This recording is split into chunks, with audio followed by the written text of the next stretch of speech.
আচ্ছা, আসসালামু আলাইকুম। দেখো তাহলে আজকে আমাদের ভ্রূণের বিকাশ। হ্যাঁ, ভ্রূণের বিকাশ।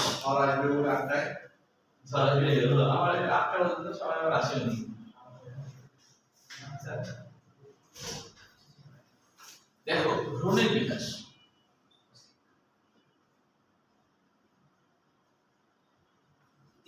সাথে হয়েছিল থেকে খাতা গিয়ে গেছিল 3 মিলিয়ন। হ্যাঁ, 3 মিলিয়ন টাকা বলতেন আপনি। ও হ্যাঁ, ওটা একটা ছেলে হাজারে বুঝে নিয়ে লিখে দিয়েছে এটা। ও হ্যাঁ হ্যাঁ হ্যাঁ এই দিনগুলো সবাই পাবলিশ করে দিয়েছে। হ্যাঁ হ্যাঁ। আচ্ছা, ভ্রূণের বিকাশ দেখো স্ত্রী জননাঙ্গ দেখতে এরকম হয় যে এটা হলো স্ত্রী জননাঙ্গের ভিতরের দিকে, এটাকে বলা হয় স্ত্রী জননাঙ্গ। এটা হলো স্ত্রী জননাঙ্গ। এখন এখানে আবার এরকম থাকে,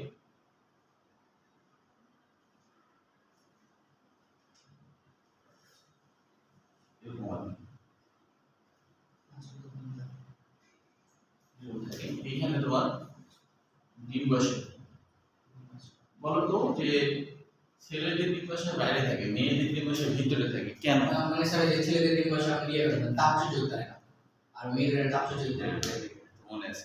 হ্যাঁ, সেজন্যই কিন্তু ছেলেদের শুক্রাশয় বাইরে থাকে। মানে আমার ছেলেদের 34 গুণ তাপ সহ্য করতে পারে, আর তাপ সহ্য করতে পারে। হ্যাঁ, এই কারণে মেয়েদেরটা আবার ভিতরে। এখন যে আমরা তো জানি জাইগোট হয় প্রথমে, তাই না? জাইগোট মানে শুক্রাণু আর ডিম্বাণু মিলন। জাইগোটের বাংলা তো কি বলেছি বলো? এটা ভুলে গেলে। জাইগোট মানে যুগল কোষ। যুগল মানে ডাবল কোষ, তাই না? কারণ এখানে কিন্তু জাইগোট কি শুক্রাণু আর ডিম্বাণু মিলন। হ্যাঁ, এটা ডাবল হয়ে গেল, তাই হলো যুগল কোষ বা ডাবল কোষ, শুক্রাণু যোগ ডিম্বাণু। তো ভ্রূণ মূলত বলা হয় জাইগোটের বিভাজন শুরু হয়ে গেলে ওটাকে বলা হয় ভ্রূণ। হ্যাঁ, তো এখন ভ্রূণের বিকাশ যেহেতু, তাহলে এখানে ধরো যে যখন শুক্রাণু যায় আর কি, যে কিন্তু সাথে এখানে কিন্তু ডিম্বাণু থাকে না। ডিম্বাণু কোথায় থাকে? এদের ডিম্বাশয়, তাই না? ডিম্বাশয়ে ডিম্বাণু থাকে। এই ডিম্বাণুগুলো কিন্তু এইভাবে করে এখানে এখানে কিন্তু সুতার মতো গঠন থাকে। হ্যাঁ, এই সুতার মতো গঠনকে বলা হয় ফিউরি আর কি। হ্যাঁ, সুতার মতো গঠন। ফিউরি বলতে লোম বোঝায় আমাদের, যেমন যে এখানে যে লোমগুলো আছে এখন এখানে ডিম্বাশয় থেকে ডিম্বাণু যখন বের হয় সাথে সাথে দেখা যায় বের হওয়ার সাথে সাথে এই সুতার মতো জিনিস আটকে যায়, আটকে ধরো ডিম্বাণুটা এখানে চলে আসে, ডিম্বাণু এখানে চলে আসে। হ্যাঁ, তো যেকোনো একদিকে একটা ডিম্বাণু আসে, প্রতি মাসেই আসে কিন্তু। হ্যাঁ, মেয়েদের প্রতি মাসে আসে। এখন শুক্রাণু কিন্তু ঢুকলো। এখন শুক্রাণু ঢুকার পরে ধরো এখানে শুক্রাণু নিষিক্রিয়া হয়েছে, শুক্রাণু অনেক শুক্রাণু তো, তাই না? অনেক শুক্রাণু তো সবাই দৌড়ায় সামনের দিকে, দৌড়াতে দৌড়াতে দৌড়াতে এরা কিন্তু ডিম্বাণুর কাছে আসবে। তো এমন না যে ডিম্বাণু এখানে থাকে এখানে মিলন হয়, তা না, কিন্তু শুক্রাণুকে সাঁতার কেটে যেতে হয়, তাই না? তো সাঁতার কেটে যায় এবং বলা হচ্ছে এখানে কিন্তু 40 কোটি শুক্রাণু তোমার একবার নিষিক্ত হলে 40 কোটি শুক্রাণু এখানে জরায়ু, কিন্তু জরায়ু বলা হয়। হ্যাঁ, এখানে তোমার আসে, আসার পরে এটা সাঁতার কেটে যায়, সবাই যায়। তবে যে সবার আগে এই এখানকার ডিম্বাণুর প্রাচীর ভাঙতে পারবে আর কি, যে সবার আগে সেই ভিতরে ঢুকবে, আর বাকিরা কেউ ঢুকতে পারবে না। তো তার মানে হলো যে একটা শুক্রাণু এসে এখানে মিলিত হলো, যেই মাত্র মিলিত হবে তখন হচ্ছে এটা নিষিক্ত হয়ে গেল, বাকিরা সবাই মারা যাবে, তাহলে এই ধরো একজন ঢুকছে, ভিতরে যখন ঢুকে গেল, লেজটা বাইরে থাকে। হ্যাঁ, এর নিউক্লিয়াসটা ঢুকে, তো নিউক্লিয়াস ঢুকলে কি হলো? তাহলে এটা কিন্তু তখন এখানে আমি দেখাচ্ছি নিউক্লিয়াস ঢুকছে, এখন এটা কিন্তু টুয়েন হয়ে গেল। আগে এটা হ্যাপ্লয়েড, এটাও হ্যাপ্লয়েড। হ্যাপ্লয়েড মানে কি? একটা কোষের মধ্যে যদি ক্রোমোসোম সিঙ্গেল থাকে, মানে মিলিত হয়ে না থাকে, সিঙ্গেল, তাই না? তাহলে এটা হ্যাপ্লয়েড। তাহলে এটা হ্যাপ্লয়েড। হ্যাপ্লয়েড মানে এক কোষ ক্রোমোসোম। হ্যাপ্লয়েড মানে হলো এক কোষ ক্রোমোসোম, সিঙ্গেল ক্রোমোসোম,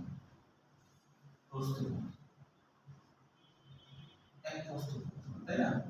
এক কোষ ক্রোমোসোম। তো যখন মিলিত হলো তখন দ্বিকোষ হলো, এটা ডিপ্লয়েড হয়ে গেল, তাই না? ডিপ্লয়েড হলে কেমন হয়? যে এরকম ডবল মানে এটার সাথে এটা লেগে থাকবে, এটার সাথে আবার এটা লেগে থাকবে, এরকম লেগে থাকে যদি, তাহলে এটা ডিপ্লয়েড। তাহলে এটা ডিপ্লয়েড। হ্যাপ্লয়েডকে n দিয়ে চিহ্নিত করা হয়, ডিপ্লয়েডকে 2n দিয়ে চিহ্নিত করা হয়। তাহলে এই যে জাইগোট হয়ে গেল, এটা মিলিত হয়ে গেছে জাইগোট, 2n হয়ে গেছে মানে জাইগোট, মানে দুইটা কোষ এখানে মিলিত হয়ে গেছে জাইগোট। এবার এটা বিভাজন শুরু হবে। তো এই বিভাজনে প্রথমে কি হয়, এটা ধরো দুইটা কোষ হয়ে গেল, যখনই এর বিভাজন হয় জাইগোটের তখন এদেরকে বলা হয় ক্লিভেজ। জাইগোটের বিভাজন শুরু হলে তার নাম হয় ক্লিভেজ, তার নাম হয় ক্লিভেজ। ক্লিভেজ মানে সমান সমান ভাগ, সমান ভাগে ভাগ হয়, মানে একটা কোষ বিভাজিত হওয়ার সময় সমান ভাগে ভাগ হয়ে গেল। যদিও ক্লিভেজের আরেকটা বাংলা আছে, ক্লিভেজ। ক্লিভেজ মানে ভাঁজ। কেন ভাঁজ? ধরো এই কোষের তো নিউক্লিয়াস আছে, প্রথমে তো নিউক্লিয়াসের বিভাজন ঘটে, পরে কি হয় এই মাঝ বরাবর এরকম ভাঁজ হয়ে যায়, ভাঁজ হতে থেকে এক পর্যায়ে এই পর্যায়ে এরকম হয়ে যায় না, যে দুই পারে নিউক্লিয়াস চলে যায়, এই পারে একটা নিউক্লিয়াস চলে যায়, এই পারে একটা। তাহলে এই যে ভাঁজ হয় মাঝ বরাবর, এই জন্য নাম ক্লিভেজ। ক্লিভেজ মানে ভাঁজ, ক্লিভেজ মানে ভাঁজ, সমানভাবে ভাগ হয়। আচ্ছা, এখন এই জাইগোট হলো, তারপরে জাইগোটের পরে তো ক্লিভেজ হলো। ক্লিভেজ যখন অনেকগুলা হয়ে যায়, যখন বিভাজিত হতে হতে অনেকগুলা হয়ে যাবে, তখন এর নাম হবে মরুলা। মরুলা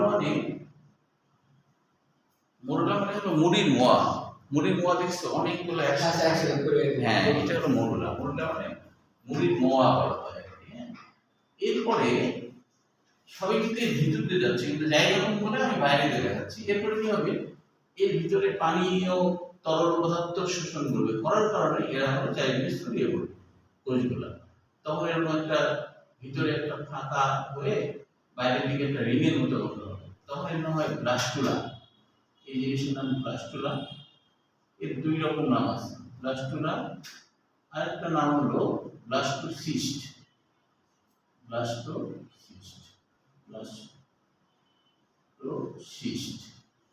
ব্লাস্টোসিস্টের বাংলা অর্থ কি? ব্লাস্ট মানে অপরিণত কোষ। দেখো ব্লাস্টোসিস্টের বাংলা কি? ব্লাস্ট মানে অপরিণত কোষ। অপরিণত মানে এখনো পরিণত হয়নি কোষ, এরকম কোষ, এটাকে বলে ব্লাস্ট। তাহলে অপরিণত কোষ। আর সিস্ট মানে হলো থলে। সিস্ট কিন্তু এরকম বানানো আর কি, হ্যাঁ এরকম বানানো ইংরেজিতে। সিস্ট মানে থলে। তার মানে অপরিণত কোষের থলে। এখানে যে কোষগুলো আছে অপরিণত কোষ দিয়ে গঠিত একটা থলে হয়েছে। এর ভিতরে কি থলে না? ভিতরে থলে মানে ভিতরে ফাঁকা জায়গা, ওটা কি থলে বলছে, বুঝছো? ফাঁকা জায়গাটা বলছে থলে, একটা থলের মতো ফাঁকা জায়গা। অপরিণত কোষের একটা থলে, এবার এখন এই ব্লাস্টুলা অবস্থাতেই কিন্তু এরা গড়াতে, কারণ এখানে কিন্তু অনেক সুতার মতো গঠন থাকে। এই সুতার মতো গঠন বারবার এদিকে ইয়া করে, তখন এটা গড়াতে এইখানে আসবে। এখানে যখন আসবে, এটা তো সব চলে গেছে ওখানে, যে মারাটা গেছে এখানে যখন আসবে তখন কি হবে? ব্লাস্টুলা যখন এই জায়গায় আসে, এই জায়গায় কিন্তু বেশ মোটা পুরু স্তর, দুই জায়গায় পুরু। এখন এই জিনিসটা যখন এখানে আসে, তখন হচ্ছে প্রাথমিক অবস্থায় এরা যখন এরকম দূরে থাকে, এই জিনিসটা দূরে থাকে, এখানে আসলেই পরে কি এখানকার কোষগুলা এরকম অভিক্ষেপ তৈরি করে, এর সাথে লেগে যায়। তাহলে ব্লাস্টুলা জরায়ুর ভিতরে সংস্থাপনকে বলা হয় ইমপ্লান্টেশন। ইমপ্লান্টেশন মানে হলো ভ্রূণ সংস্থাপন। ইমপ্লান্টেশন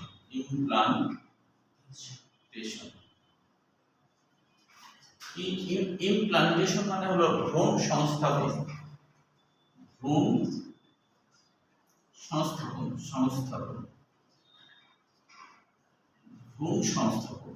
অর্থাৎ হলো ব্লাস্টুলা যখন জরায়ুতে এসে যুক্ত হয়ে গেল, তখন এর নাম হয় ভ্রূণ সংস্থাপন বা ইমপ্লান্টেশন, বুঝছো? মানে এখানে সংস্থাপন হয়েছে, তাই না?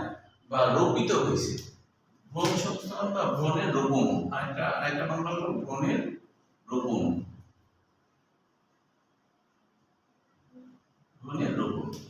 এই যে জিনিসগুলো যে সাথে যুক্ত হলো না, এই যুক্ত জিনিসগুলো একসময় নাভি তৈরি করে। ওই যে আমাদের যে পেটে নাভি আছে না, নাভি তৈরি করে, ওইটাকে আমরা নাভিরজ্জু বা অ্যামিডেকাল কর্ড বলি, নাভিরজ্জু বা অ্যামিডেকাল কর্ড বলি। তো অ্যাকচুয়ালি এক সময় কেমন হয় জানো, দেখতে এরকম একটা অবস্থা হয়, দেখবা যখন ছোট থাকে আর কি ভ্রূণ, তখন এরকম একটা অবস্থা হয় যে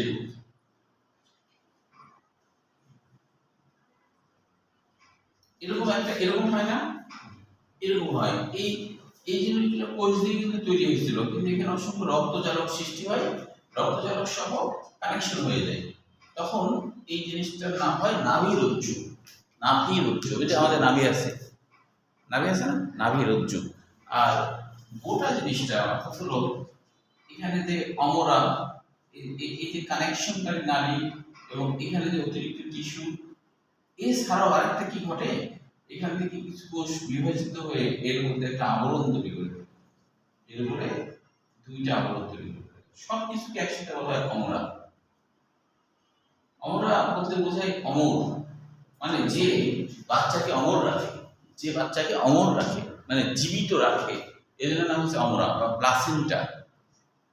অমর রাখে না বাচ্চাকে, অমরা না থাকলে অমর থাকতো না, বাচ্চা মারা যেত। তাহলে যে বাচ্চাকে জীবন্ত রাখে তাই এর নাম হচ্ছে অমর, যে মরতে দেয় না তাই নাম হচ্ছে অমর থেকে অমরা, অমর থেকে অমরা। তাহলে ভ্রূণ কিন্তু আসলে এটা, আর এটা হলো নাভিরজ্জু, আর বাইরে যে আবরণ তৈরি হলো এটাকে বলে বহির্ভ্রণীয় পর্দা, বহির্ভ্রণীয় পর্দা। এখন এইখানে কিন্তু যে প্রথমের যে স্তর, এরা তো সবাই কোষ দিয়ে গঠিত, তাহলে কোষ থেকে কিছু তরল পদার্থ ক্ষরণ করে, ওই তরল পদার্থকে বলা হয় অ্যামনিয়ন ফ্লুইড, অ্যামনিয়ন। ওই যে দেখবো অনেক সময় যখন বাচ্চা হয় তখন অনেক সময় বলে যে মায়ের কিন্তু পানি বের হয়ে গেছে বা পানি স্বল্পতা, ওই পানি মানে অ্যামনিয়ন ফ্লুইড, বুঝছো? পানি মানে অ্যামনিয়ন মানে স্বচ্ছ ফ্লুইড, স্বচ্ছ ধরনের একটা ফ্লুইড থাকে এখানে। হ্যাঁ, এটা হলো বাচ্চাকে, যে যখন আমরা ভ্রূণ অবস্থায় ছিলাম না, তখন কিন্তু আমাদের ফুসফুস হয়নি, তখন আমরা অক্সিজেন নিতাম কিভাবে জানো? তখন আমাদের গলার এখানে ওই ফুলকা ছিল, ওই যে ফুলকা ছিদ্র থাকে না মাছের, ফুলকা ছিল, তখন আমরা পানির ভিতর থেকে, তো পানির মধ্যে ভাসমান ছিলাম না আমরা, পানির ভিতর থেকে কিন্তু আমরা অক্সিজেন নিতাম, তখন পানির ভিতর থেকে অক্সিজেন নিতাম। যখনই ফুলকাবন্ধ বন্ধ হয়ে যায়, ফুসফুস চালু হয়ে যায়, তখন বাচ্চার কিন্তু ছটফট শুরু হয়ে যায়, দম আটকে যায়, হ্যাঁ, কষ্ট হয়, তখন সে বের হওয়ার চেষ্টা করে, ঠেলাঠেলি করে, তারপরে এক পর্যায়ে যে ওই যে বের হয় বা সিজার করে যায়, তাই না? তো যদি মনে করো পানি যদি কারো যখন ভ্রূণ হয়েছে, মানে বাচ্চা কেমন লেভেল করছে, যখন পানি না থাকে তাহলে বাচ্চা বাঁচবে না, পানির সাহায্যে অক্সিজেন নিতাম আমরা আগে আর কি, আমরা আগে, বুঝছো? এই তাহলে এখানে আমি আরেকবার বলি কি কি ঘটনা ঘটে। যে ভ্রূণের বিকাশ, টপিকসটার নামই হলো ভ্রূণের বিকাশ। তাহলে ভ্রূণ কি হলো? যখন হলো শুক্রাণু নিষেক্রিয়া হয়, শুক্রাণু দিয়ে ডিম্বাণুর সাথে মিলিত হয়, তাই না? মিলিত হলে তাকে বলা হয় জাইগোট। জাইগোট মানে যুগল কোষ, দুটো কোষ একসাথে যুক্ত হয়েছে, যুগল কোষ।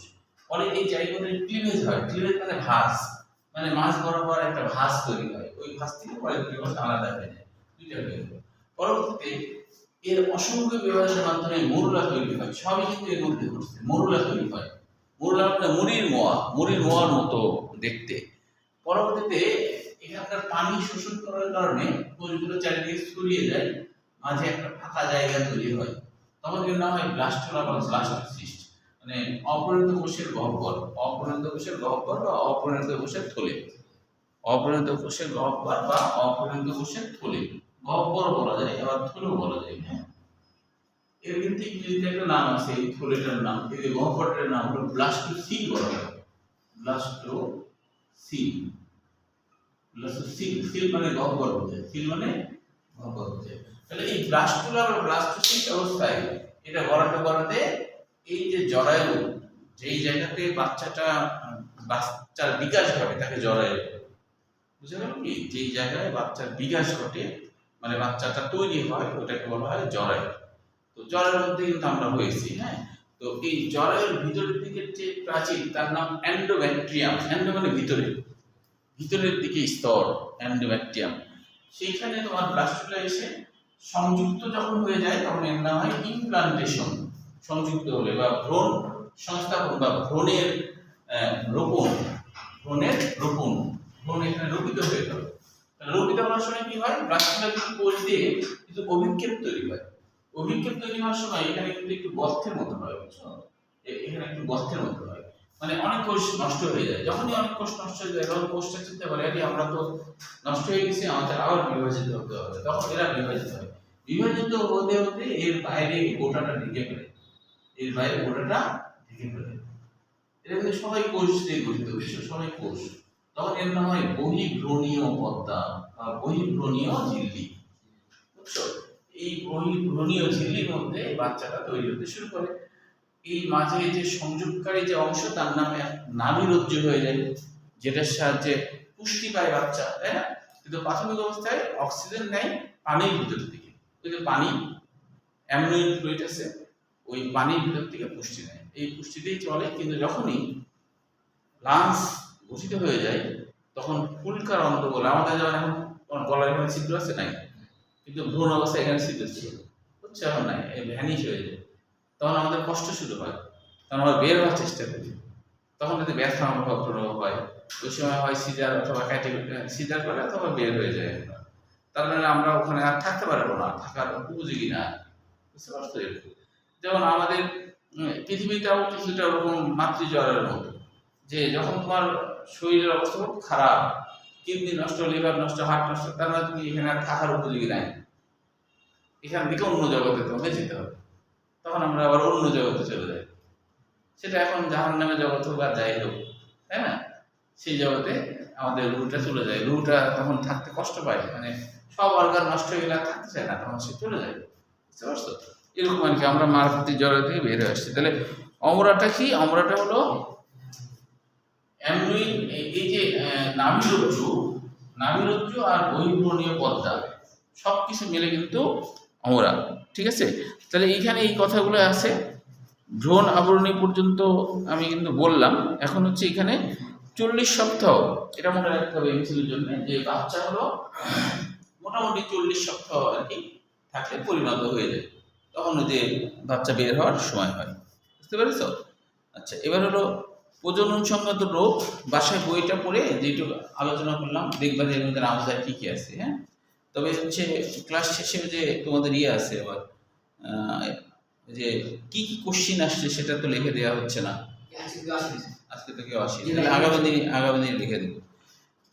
এখন দেখো যে এরপরে একটা রোগ সম্পর্কে বলা হচ্ছে প্রজনন সংক্রান্ত রোগ, যেমন হলো এইডস, যে এটাকে বলা হচ্ছে অ্যাকুইট ইমিউনি ডিফেন্সি সিনড্রোম, যেটা তোমরা আগে থেকেই জানো, তাই না? এই রোগটা অ্যাকুইট মানে অর্জন করা, আর ইমিউন মানে প্রতিরক্ষা, আর সিনড্রোম মানে হলো অনেকগুলো লক্ষণের সমষ্টি, অনেকগুলো লক্ষণের সমষ্টি।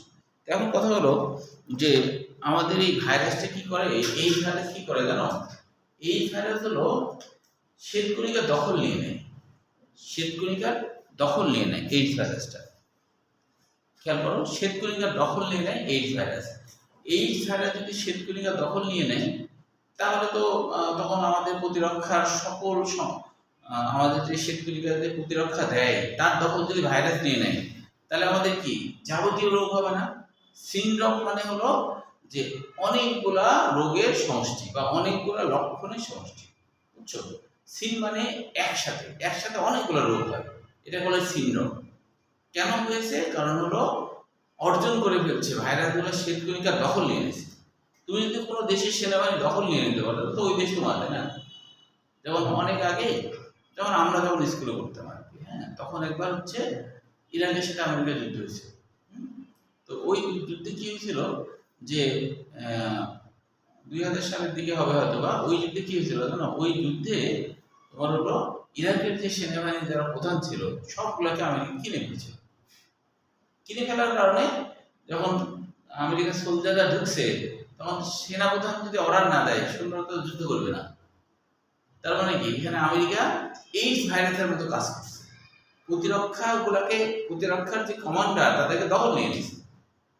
তো এখানে এই ভাইরাস এই কাজটাই করে, শ্বেতকণিকার দখল নিয়ে নেয়, শ্বেতকণিকার জিনগুলাকে চেঞ্জ করে ফেলে, ভাইরাসগুলা দিয়ে দখল নিয়ে নেয়।